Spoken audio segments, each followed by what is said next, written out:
Hello students. आज जो हमारा लास्ट टॉपिक जो चल रहा था गाउस के नियम के महत्वपूर्ण तथ्य है, आज हम उसमें आगे बढ़ेंगे। ठीक है। तो हमने जो लास्ट वीडियो में जो गाउस का नियम है वो पढ़ा था कि गाउस का नियम क्या कहता है। गाउस का नियम क्या कहता है कि किसी भी बंद पृष्ठ में उपस्थित कुल आवेश, ठीक है, गाउस ने जो नियम दिया है बंद पृष्ठ में उपस्थित कुल आवेश तथा उससे निर्गत फ्लक्स, इन दोनों के बीच में एक संबंध स्थापित किया है। किसने? गाउस ने।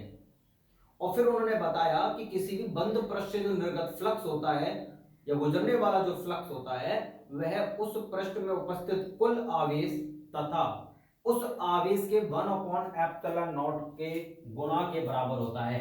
यानी गाउस के अकॉर्डिंग जो फाई होता है वह होता है समेशन क्यू और अपॉन में एप्सिलॉन नॉट, जितना भी उस पृष्ठ के अंदर आवेश है बटे एप्सिलॉन नॉट। ठीक है। अब ये जो गाउस का जो नियम उसने दिया किसी भी बंद पृष्ठ के अंदर, तो इस पृष्ठ से संबंधित तथा गाउस के नियम से संबंधित हम कुछ महत्वपूर्ण तथ्य कर रहे थे। ठीक है। और उन तथ्यों में आज हम करेंगे। कल हमने 4-5 पॉइंट्स इसके कर लिए थे, लगभग 5 हमने पॉइंट्स इसके कर लिए थे कि हमने पॉइंट्स पढ़े थे कि जो गाउस का नियम है केवल उन्हीं क्षेत्रों के लिए लागू होता है जो कूलॉम के व्युत्क्रम वर्ग के नियम का क्या करते हैं, पालन करते हैं। ठीक है। जो गाउस का जो नियम है वह केवल किन पृष्ठों के लिए है? उन पृष्ठों के लिए है जो व्युत्क्रम वर्ग के नियम का क्या करते हैं, पालन करते हैं। और जो गाउस का जो नियम है वह निर्वात तथा माध्यम दोनों में क्या कर सकता है, लागू होता है। ठीक है। और जो गाउस का जो नियम है उसके अंदर उपस्थित जो कुल आवेश होता है, Q हो गया प्लस Q हो गया माइनस Q हो गया, इन सभी आवेशों को हम बीजगणितीय योग से इनका योग करते हैं। यानी समेशन Q का जो मतलब होता है गाउस के नियम में वह होता है क्या, बंद पृष्ठ में उपस्थित आवेशों का बीजगणितीय योग। ठीक है।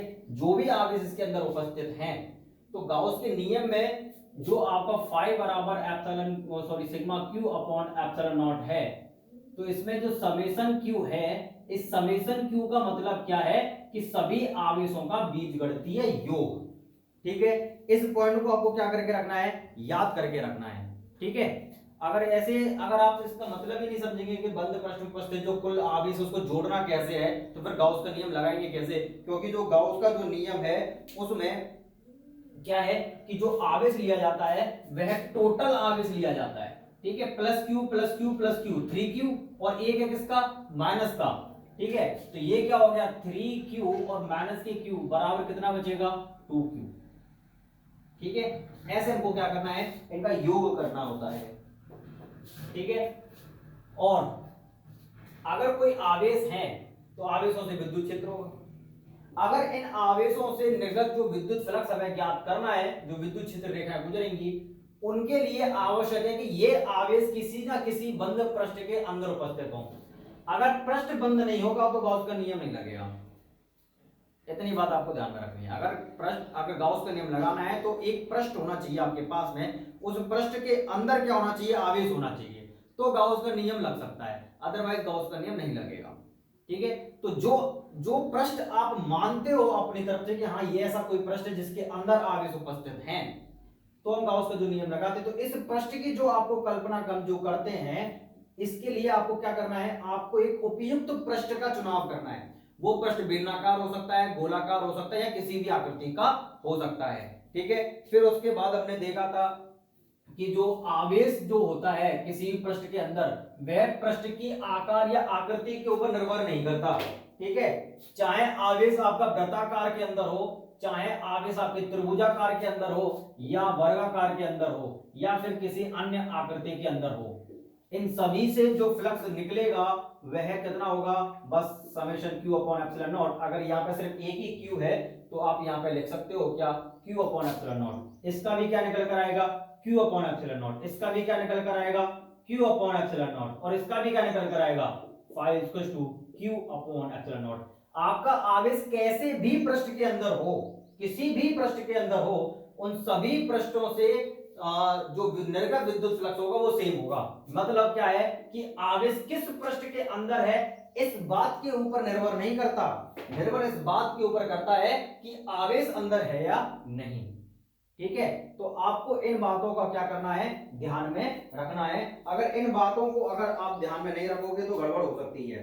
ठीक है, नेक्स्ट हमने क्या पढ़ा था कि जो आवेश होता है, ठीक है, किसी भी पृष्ठ के अंदर जो आवेश होता है, ये रिवीजन चल रहा है भाई, ठीक है, नोट्स आप लिख लेना, जो मैंने आपको नोट्स दे दिए हैं वो नोट्स को पहले पेंस डाउन कर लो, लिख लो अपनी नोटबुक में कहीं पे, और फिर लेक्चर को देखना है आपको।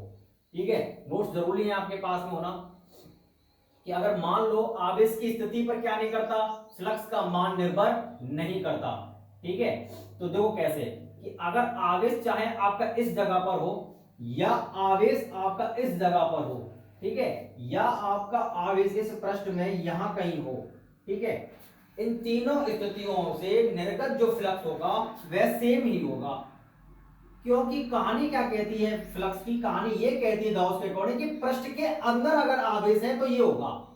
अब आवेश पृष्ठ के अंदर कौन सी जगह पे, सेंटर में है, ऊपर है, नीचे है, दाएं में है, बाएं में है, कोई मतलब नहीं है उस चीज से, कहीं पर भी हो फ्लक्स सिर्फ इतना ही निकलेगा, सीधी सी बात है। ठीक है, इस बात को आपको क्या क्या करके रखना है, ध्यान में रखना है इस बात को।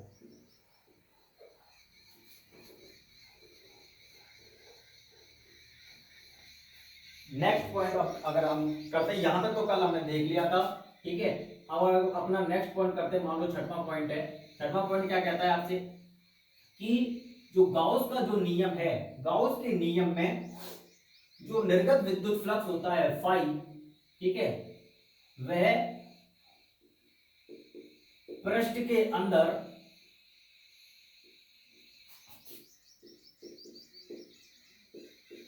आवेश वितरण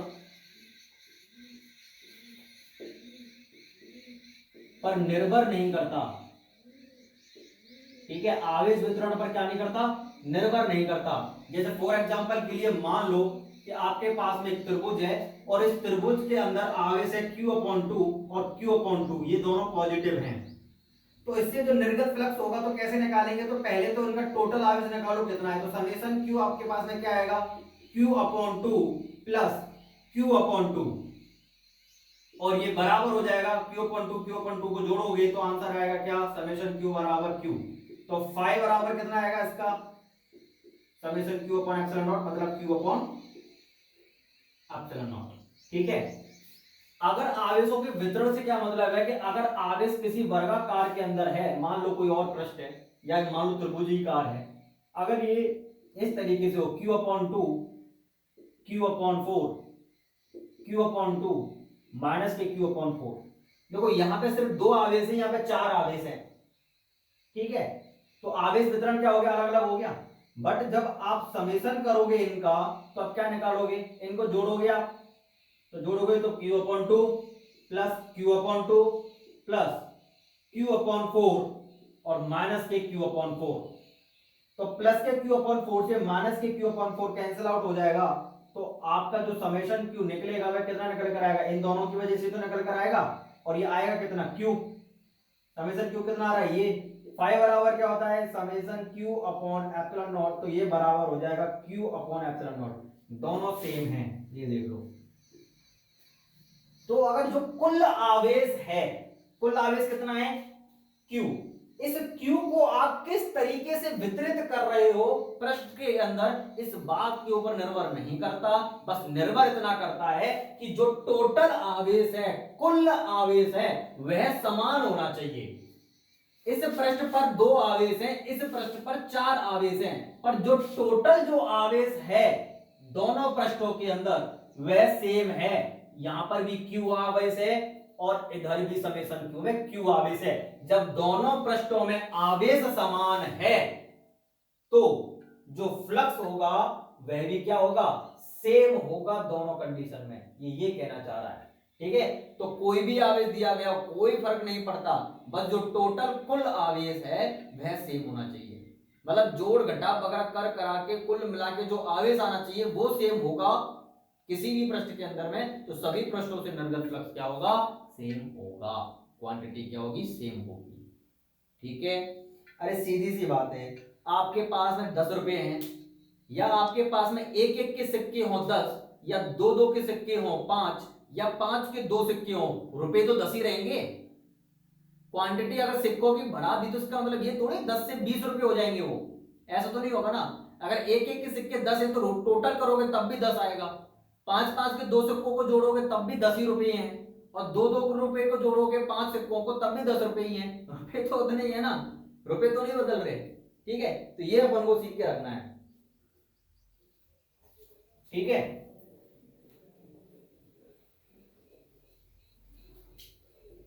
तो जो आपको पीडीएफ मिली है उस पीडीएफ में से नोट्स लिख लेना। आपको समझा मैं दे रहा हूं नोट्स को, कि नोट्स में लिखा, उन नोट्स के अंदर में लिखा हुआ क्या है।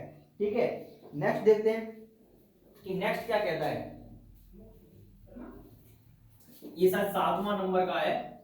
ठीक है, अब नेक्स्ट करते हैं अपन। टोटल अपने हो गए हैं 7 पॉइंट हो चुके हैं, उन 7 पॉइंटों को मैं आपको समझा चुका हूं। नेक्स्ट पॉइंट अपन देखते हैं 8। ठीक है, और 8वां पॉइंट क्या कहता है कि जो फ्लक्स होता है, विद्युत फ्लक्स अकॉर्डिंग टू गाउस, ठीक है, जो फ्लक्स होता है वह आवेश की मात्रा तथा प्रकृति पर निर्भर करता है।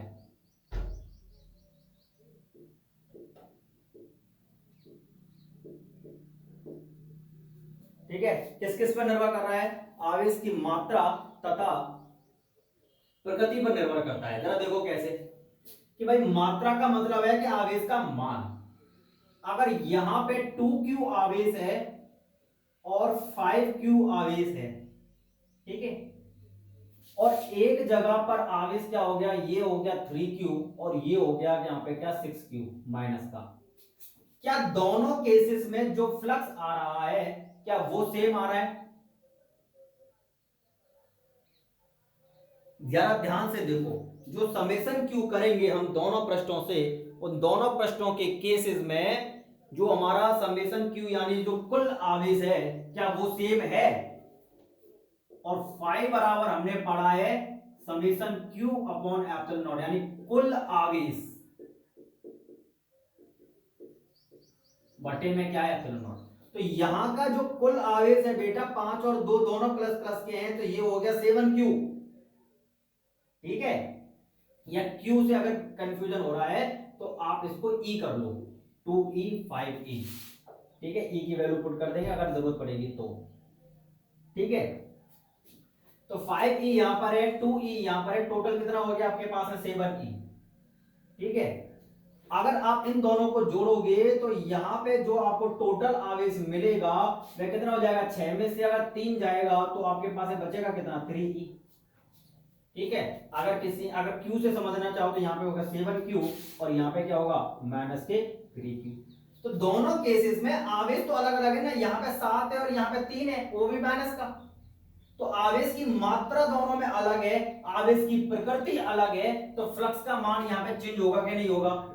एक अगर ऊपर 7e है या 7q जो भी है और अपॉन में क्या एप्सिलॉन नॉट है, मान लो 7e से अपन सॉल्व करते हैं तो इसका आंसर अलग आएगा। और 5 बराबर अगर आपके पास में माइनस के 3e और अपॉन में एप्सिलॉन नॉट करेंगे तो इसका फ्लक्स अलग आएगा। दोनों केसेस का जो फ्लक्स आएगा वह क्या आएगा, अलग अलग आएगा। तो गाउस के नियम के अनुसार जो विद्युत फ्लक्स होता है वह आवेश की मात्रा एवं उसकी प्रकृति पर क्या करता है, निर्भर करता है। ठीक है, प्रकृति बदल दोगे आवेश बदल जाएगा। अगर सेम क्वांटिटी इसमें देखो, यहां पे 2e है यहाँ पे 5e है तो 7 आ गया। ठीक है, अगर इसी को मैं माइनस का कर दूं तो क्या 7 ही आएगा क्या? 20 गणित योग करो, 5 में से 2 जाएगा तो यहाँ पे कितना बचेगा 3। प्रकृति बदल दी, सिर्फ मैंने मात्रा वही है, प्रकृति बदल दी तो आवेश बदल जाएगा भैया। समझ में आ रहा है? हाँ, तो आपको कौन सा पॉइंट ध्यान में रखना है कि आवेश की मात्रा पर विद्युत फ्लक्स का मान क्या करता है, निर्भर करता है। ठीक है, ये पॉइंट समझ में आ गया। चलो अब देखो अगला पॉइंट देखो,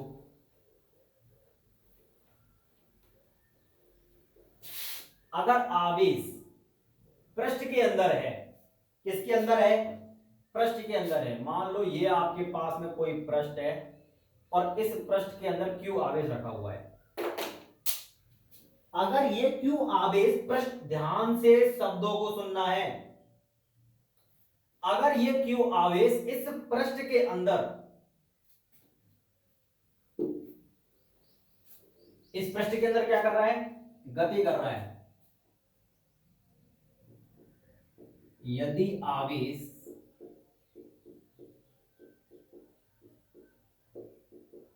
पृष्ठ के अंदर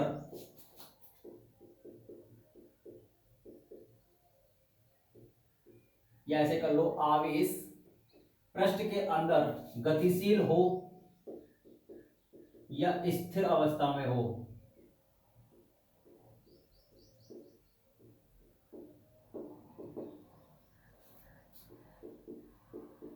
जो फ्लक्स होता है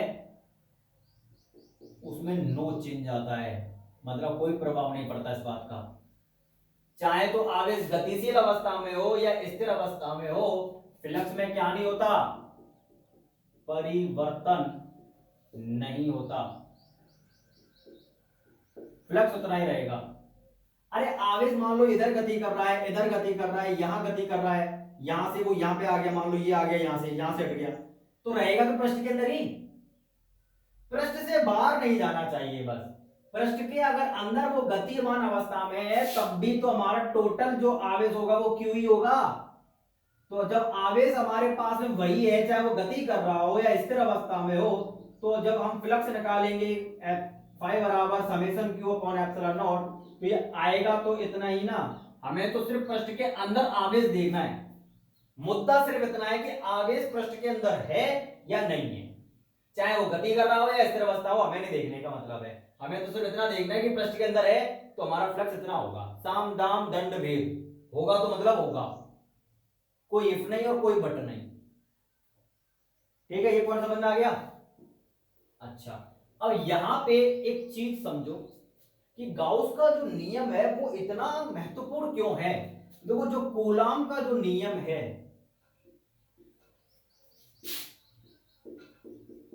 कूलाम का जो नियम है, कूलाम नियम, वह सिर्फ स्थिर आवेशों के लिए है।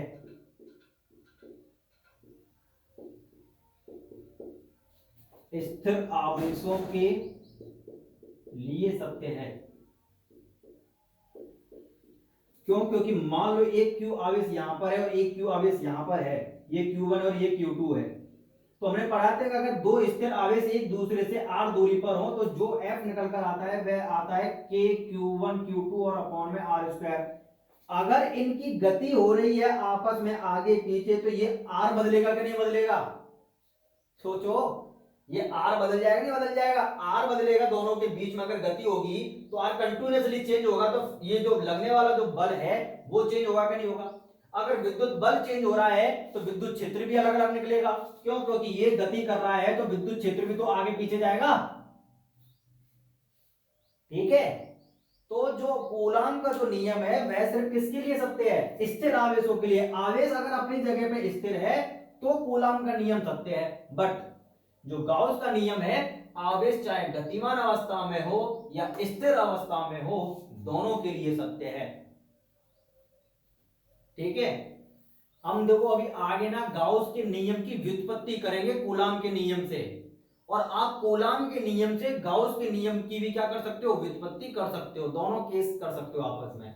तो सिर्फ फिलहाल के लिए सिर्फ आपको इतना समझना है कि जो निकलने वाला जो फ्लक्स है वह पृष्ठ के अंदर उपस्थित आवेश की गति पर निर्भर नहीं करता, ना स्थिति पर निर्भर करता है।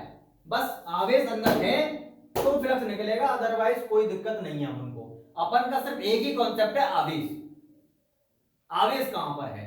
अगर आवेश है तो फ्लक्स है, आवेश नहीं है तो फ्लक्स नहीं है। एक ही मुद्दा है सभी बिंदुओं में, जितने भी बिंदु मैं आपको करा रहा हूं उन सभी बिंदुओं में सिर्फ एक ही कहानी चल रही है, और वह किसकी है?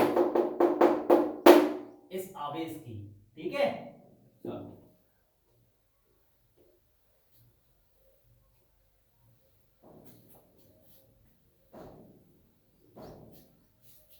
इस स्थिति को क्या करना है, आपको समझ के रखना है। ये बिंदु समझ में आया। नेक्स्ट बिंदु देखो, देखो जो अगला पॉइंट है आपके पास में, वह अगला बिंदु क्या कहता है,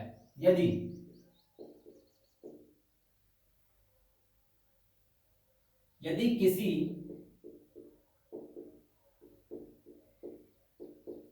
विद्युत क्षेत्र में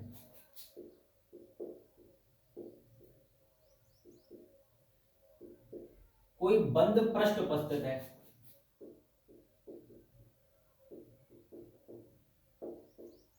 ठीक है, ध्यान से समझना है। ऐसा लग रहा है कितना बड़ा पॉइंट है, बट कुछ नहीं है इस पॉइंट के अंदर में, ठीक है।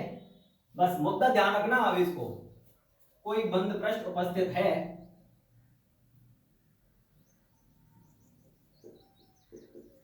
अगर उस पृष्ठ से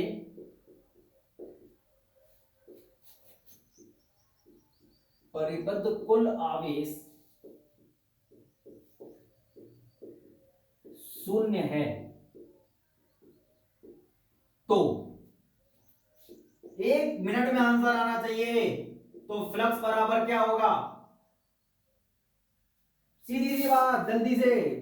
फाई बराबर होता है समेशन क्यू और अपॉन में एप्सिलॉन नॉट। अरे भैया जब आवेश ही जीरो है तो फ्लक्स भी क्या हो जाएगा, जीरो हो जाएगा, ठीक है। फ्लक्स हमारा जीरो, सॉरी अगर आवेश जीरो है तो फ्लक्स भी क्या होगा, जीरो होगा। जब पृष्ठ के अंदर आवेश ही नहीं है तो आप उसको कहीं भी ले जाओ, उस पृष्ठ से फ्लक्स थोड़ी गुजर जाएगा। अगर मान लो ये आपके पास में कोई विद्युत क्षेत्र है और इसमें ये कोई पृष्ठ रखा हुआ है, तो यहां से विद्युत क्षेत्र की रेखाएं जा तो रही हैं इसके अंदर से, ठीक है, बट इसके अंदर क्या है, जो समेशन क्यू है वो नहीं है, आवेश क्या है, जीरो। तो इसके अंदर से जो फ्लक्स गुजरेगा वह भी क्या होगा, जीरो होगा। साम दाम दंड भेद होगा, मतलब होगा, अगर आवेश नहीं है तो, ठीक है। अगर आवेश जीरो नहीं है, ये नॉट इक्वल टू अगर जीरो हो जाए तो भैया ये जीरो नहीं हो सकता, इससे कुछ ना कुछ तो फ्लक्स निकलेगा ही निकलेगा। समझ में आ गया, ठीक है। तो आपको क्या स्थितियों को ध्यान में रखना है, सिर्फ आवेश की स्थितियों को क्या करना है, आपको ध्यान में रखना है। और जरा इस महत्वपूर्ण तथ्यों में सबसे जो इंपॉर्टेंट पॉइंट्स हैं वो ये दोनों हैं, ठीक है। एक ये है आपके पास में और एक ये है, इन दोनों को जरा ध्यान से समझना है। तो वो क्या कह रहा है, किसी बंद सममित वस्तु, सममित वस्तु का मतलब होता है कि उस वस्तु के अगर केंद्र पर स्थिर हो जाओ, केंद्र पर बैठ जाओ, तो उस केंद्र से हर दिशा में वो वस्तु आपको समान रूप से दिखाई देगी, ठीक है। फॉर एग्जाम्पल एक गोले के केंद्र पर अगर बैठ जाए तो हमें हर दिशा में बराबर गोला दिखाई देगा। एक वृत्त के केंद्र में बैठ जाए तो हमें वृत्त चारों तरफ से एक जैसा दिखाई देगा। हम एक वर्ग के केंद्र पर बैठ जाए तो हमें वर्ग जो होगा वो एक जैसा दिखाई देगा चारों तरफ से, हर जगह पे क्या होगा, सेम डिस्टेंस आपको मिलेगी। ऐसी वस्तु को हम क्या कहते हैं, ऐसे पृष्ठ को हम क्या कहते हैं, सममित पृष्ठ या सममित वस्तु कहते हैं, जिसके केंद्र से हर दिशा में जाने पर क्या हो, वस्तु समान रूप से दिखाई दे, ठीक है।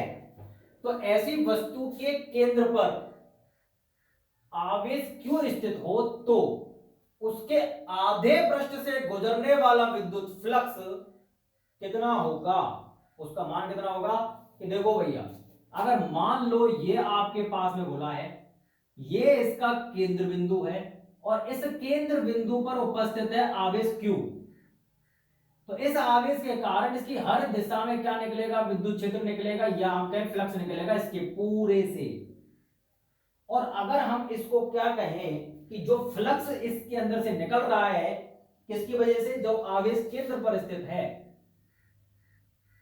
तो अगर हम इसके आधा हिस्सा कर दें इसका और यहां पे क्यों उपस्थित है, तो फ्लक्स तो यहां से भी निकल रहा है और इस तरह के नीचे से भी निकल रहा है, यहां से भी, इधर से भी, यहां भी और यहां भी। अगर हमने इसको ऐसे करके तोड़ दें, ठीक है, ये कुछ ऐसे करके दिखेगा आपको, ठीक है, तो ऐसे कर दिया हमने, तो यहां पे क्या था आवेश, तो इसके आधे पृष्ठ से गुजरने वाला जो फ्लक्स होगा वह हमें ज्ञात करना है। तो मान लो ये कोई अर्ध गोलाकार आपको दिया हुआ है, उसके केंद्र पर आवेश Q उपस्थित है, तो अपन को क्या करना है, पहले तो इस गोले को पूरा कर लो। अरे बन जा, ठीक है। और ये इसका आधा भाग आपको देखेगा, जैसे ना बॉल होती है ना, बॉल, उसको बीच में से एकदम से काट दो तो आपको एक समतल सा ऐसा दिखता है ना, ऐसा हिस्सा दिखेगा आपको, तो उस पृष्ठ की मैं बात कर रहा हूं। तो अगर वहां पे अगर आवेश की उपस्थित है तो ऊपर भी उतना ही आवेश है, नीचे भी उतना आवेश है, पूरे से कितना आवेश निकलेगा, संपूर्ण पृष्ठ से जो फ्लक्स गुजरेगा वह तो गाउस के नियम के अकॉर्डिंग कितना होगा, जितना भी आवेश है बटे एप्सिलॉन नॉट, ये तो पूरे पृष्ठ से गुजर रहा है। अगर हमें आधे से मालूम करना हो तो आधे से आधे तो गुजर रहा होगा, तो इसको क्या कर देना है, अगर हमें आधे पृष्ठ से अगर ज्ञात करना हो कि आधे पृष्ठ से कितना फ्लक्स गुजर रहा है, तो ये क्या हो जाएगा, पूरे का आधा कर दो बस, तो ये बराबर आ जाएगा Q अपॉन में 2 एप्सिलॉन नॉट, जो कि ये आ रहा है। ठीक है, क्यों, क्योंकि वस्तु कैसी है, सममित है, केंद्र से ऊपर भी उतना ही पृष्ठ है जितना नीचे है, तो जितना फ्लक्स ऊपर से निकल रहा है उतना ही कहां से निकल रहा होगा, नीचे से निकल रहा होगा। ठीक है, तो इसीलिए हम ये कह रहे हैं कि आधे पृष्ठ से अगर फ्लक्स ज्ञात करना हो तो भाई कितना होगा, Q अपॉन 2 एप्सिलॉन नॉट होगा, मतलब आधा कर देना है। ठीक है, चलो नेक्स्ट पॉइंट क्या कह रहा है, यदि सममित वस्तु में, जो वस्तु समान रूप से दी गई है उसमें n समरूप फलक हो और आवेश इसके केंद्र पर स्थित हो, तो इसके प्रत्येक फलक से संबद्ध विद्युत फ्लक्स का मान कितना होता है, जो कुल आपका फ्लक्स है उसमें भाग कर देंगे कितने से, n से। ठीक है, अगर 2 फलक है तो 2 से, 6 फलक है तो 6 से, 8 है तो 8 से। ठीक है, ये हमारा क्या है, दूसरा पॉइंट है। ठीक है, जरा इनको एक एग्जांपल से समझते हैं, जरा इनको एक बार देख लो, जहां तक ये तो आपने लिख ही लिए होंगे, अगर नहीं लिखे हैं तो यहां से भी लिख लेना। तो इनको एक एग्जांपल से समझते हैं, तो ये दोनों पॉइंट एग्जांपल से बहुत अच्छे से समझ में आ जाएंगे। जरा देखो कि मान लो कि एक आपके पास में घन है, घन बोले तो क्यूब, जिसकी 6 भुजाएं कैसी होती हैं, समान होती हैं, समान रूप में होती हैं। ठीक है,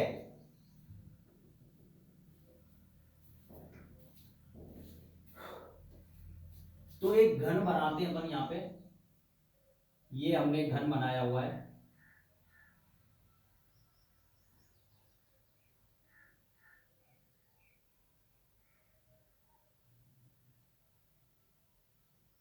ठीक है, थोड़ा इसको ऊपर कर देते हैं एक्सिस दिखाने के लिए। ये इसका क्या है, घन का केंद्र है, मान लो यहां पे आवेश क्या रखा हुआ है, Q। तो हमने बोला कि इस पूरे पृष्ठ से गुजरने वाला विद्युत फ्लक्स कितना होगा, तो हमें पता है पृष्ठ कैसा भी हो, कैसा भी पृष्ठ हो, उससे गुजरने वाला जो कुल फ्लक्स होता है उसका मान गाउस के अकॉर्डिंग होता है Q अपॉन एप्सिलॉन नॉट। भाई इतना फ्लक्स तो इस पूरे घन से निकल रहा है हर दिशा में। ठीक है, फ्लक्स गुजर रहा है इतना इस पूरे पृष्ठ से। अब हमको यह पता है कि इसके अंदर में 6 फलक होते हैं, किसमें, घन में। जब इसमें 6 फलक हैं, ठीक है, तो ये एक फलक ये है, मतलब पृष्ठ इसके अंदर कितने, जो एक ये है, एक साइड से, एक इधर से, एक नीचे, एक ऊपर। ठीक है, तो कैसे हो गए, ये 6 फलक हो गए। तो केंद्र में स्थित है, तो देखो यहां से इस वाले पृष्ठ से भी उतना ही फ्लक्स गुजर रहा होगा, इधर से भी फ्लक्स गुजर रहा होगा, यहां से भी फ्लक्स गुजर रहा होगा, ऊपर से भी गुजर रहा होगा, नीचे से भी गुजर रहा होगा, और एक जो इसकी ये पीछे की तरफ है उससे भी गुजर रहा होगा। ठीक है, फ्लक्स तो 6 फलकों से होकर गुजर रहा होगा ना, वस्तु तो एक ही है ना, कंबाइंड पूरी वस्तु से फ्लक्स निकल रहा है। तो घन के केंद्र पर अगर हमारा आवेश उपस्थित है तो घन से पूरे फलकों से फ्लक्स गुजर रहा होगा, संपूर्ण से तो इतना ही गुजरेगा, चाहे आवेश कहीं पे भी रख दो, बट अगर केंद्र पर रखा है तो हर फलक से क्या गुजर रहा होगा, समान जो है फ्लक्स गुजर रहा होगा। तो हम ये कह सकते हैं कि जो फाई कुल है आपका कितना है, Q अपॉन में एप्सिलॉन नॉट। ठीक है, तो ये जो फाई कुल है ये 6 फलकों से होकर गुजर रहा होगा, तो हम बोल सकते हैं कि 6 फलकों से, या हम कहें कि एक घन से, बात तो एक ही है ना, घर में 6 फलक तो होते हैं, या 6 फलकों से कहो या एक घन से कहो, बात एक ही है। तो 6 फलकों से गुजरने वाला विद्युत फ्लक्स, विद्युत फ्लक्स का मान कितना हो जाएगा, ये हो जाएगा Q अपॉन में एप्सिलॉन नॉट। कितनों से गुजर रहा है, ये 6 फलकों से होकर गुजर रहा है, ठीक है। और हमें अगर एक फलक से ज्ञात करना हो कि एक फलक से गुजरने वाला विद्युत फ्लक्स, तो हमें पता है कि 6 से अगर इतना निकल रहा है तो एक से कितना निकलेगा, 6 से भाग कर दो इसमें, 6 अपॉन एप्सिलॉन नॉट। तो ये हम क्या कर देंगे, 6 से इसमें क्या लगा देंगे, भाग लगा देंगे, और ये हमारा किससे आ जाएगा, एक फलक से निकलकर आ जाएगा, ठीक है। नहीं आया समझ में, फलक कह लो या सतह कह लो, बात क्या है, एक ही है। तो ये क्या गुजर रहा होगा, एक फलक से इतना फ्लक्स गुजर रहा है, ठीक है, पहला पॉइंट। तो हम इसको बोल सकते हैं क्या, फाई सतह या फाई फलक बराबर कितना हो जाएगा, Q अपॉन में 6 एप्सिलॉन नॉट। फाई सतह का मतलब है एक सतह से। अगर हम बोले कि इसके शीर्ष से कितना गुजर रहा होगा, ठीक है, तो शीर्ष का मतलब क्या है कि जो घन होता है उसमें कितने शीर्ष होते हैं बेटा, 8 शीर्ष होते हैं। तो हमें पता है कि पूरे एक घन से कितना फ्लक्स गुजर रहा है, Q अपॉन एप्सिलॉन नॉट। तो घन कितने शीर्षों से मिलकर बना है, 8 शीर्षों से। तो हम बोल सकते हैं क्या कि 8 शीर्षों से गुजरने वाला फ्लक्स कितना, Q अपॉन में एप्सिलॉन नॉट। तो एक शीर्ष से, सिर्फ एक शीर्ष से हमें ज्ञात करना है, तो गुजरने वाला विद्युत फ्लक्स कितना हो जाएगा, Q अपॉन में 8 एप्सिलॉन नॉट। सिर्फ ये एक फलक से या एक शीर्ष से गुजर रहा है, यानी आप कह सकते हो फाई शीर्ष बराबर कितना हो जाएगा, फाई शीर्ष बराबर ये हो जाएगा Q अपॉन 8 एप्सिलॉन नॉट, ठीक है। अगर हमें कोर से ज्ञात करना हो, फाई कोर कितना होगा, हमको पता है कि जो फाई कुल है वह कितना है, Q अपॉन एप्सिलॉन नॉट है। कोर कितनी होती है बेटा, 12, ठीक है। तो 12 कोर से गुजरने वाला फ्लक्स कितना है, इतना। तो एक से कितना गुजरेगा, तो 12 से इसमें क्या कर देंगे, भाग लगा देंगे, ये कोर से आ जाएगा, ठीक है।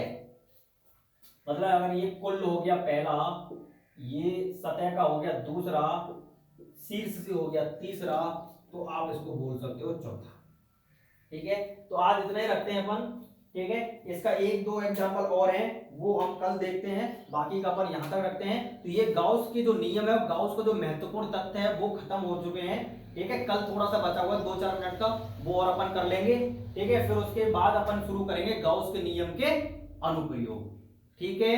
अच्छा, जो नोट्स है वो मैंने आपको दे दिए हैं, ठीक है। तो वो आपको नोट्स वहां से अपने नोट्स डाउन कर लो, उनको लिख लो अच्छी तरीके से। अगर कोई समस्या हो तो बस बताना, ठीक है।